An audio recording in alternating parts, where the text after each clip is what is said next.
They laughed first. That was the mistake, because laughter is easy when you think you know who someone is, and fear is what follows when you realize you never did. Asterisk. What city are you watching from today? If this story resonated with you, hit subscribe for more real stories about extraordinary people. At Bootcamp, everyone is reduced to the same thing. Shaved heads, issued boots, identical uniforms, no past, no excuses, no identity beyond the name stitched on your chest. Her name read Foster. Nothing else stood out. Not her height, not her posture, not even her voice. She blended in perfectly, and that was exactly what she wanted. Foster arrived on the first transport with the others, duffel bag over one shoulder, eyes forward, mouth closed. While the rest whispered or stared, she moved like someone who understood silence.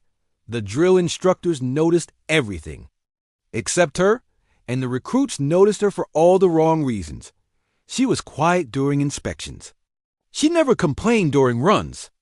When others collapsed, she slowed but never stopped. That made people uncomfortable. Silence often does. By the end of the first week, the joke started. They said she walked like she had something to hide. They said she never talked because she was scared. They said Bootcamp would break her faster than the rest. Foster never responded. She folded her gear the same way every night. She woke up before the lights.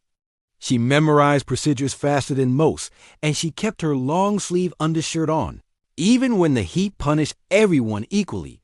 Boot camp is designed to strip ego. But some people bring extra arrogance with them. One recruit in particular made it his mission to get under her skin. He mocked her during drills. He laughed when she was assigned extra work. He called her ghost because she moved without making noise. One afternoon, during a short break under the sun, he pointed at her and said loud enough for everyone to hear, "You hiding scars or something, Foster? Or are you just scared to show what you really are?" A few recruits laughed. Others looked away. Foster did not react. She drank her water, capped the bottle, and stood when the order came. What no one knew was that she had already survived things far worse than ridicule. Boot camp was not her beginning. It was her return. Weeks passed. Training intensified. Tempers shortened. Bodies weakened. And still, Foster endured. Then came inspection day. The commander himself arrived to observe the platoon.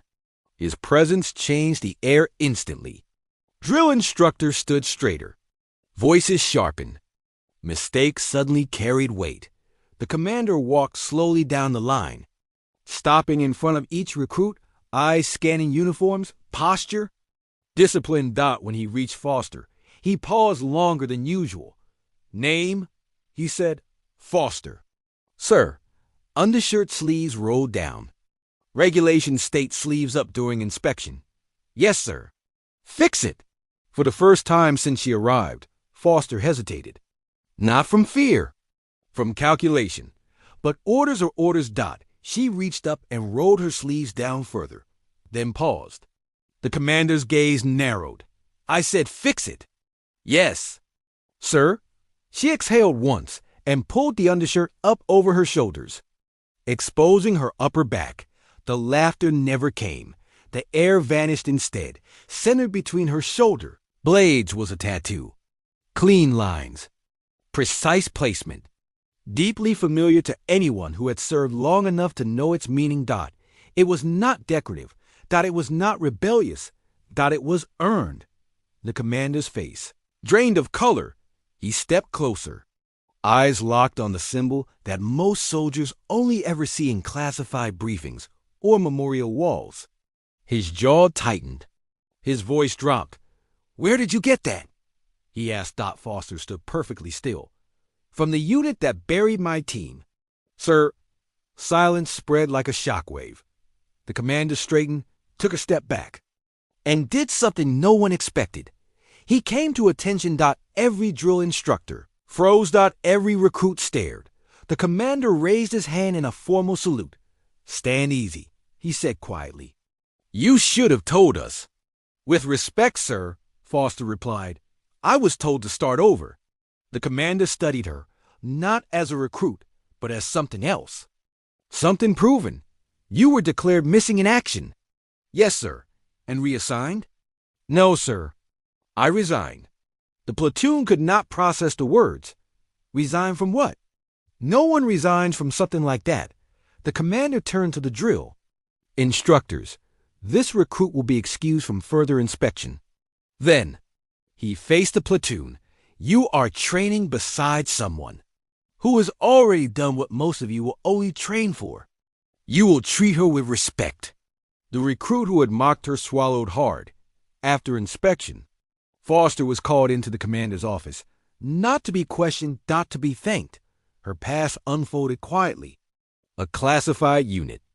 A mission that went wrong. A team that did not come home. She survived because she followed. Orders. She left because survival came with a price she could no longer pay.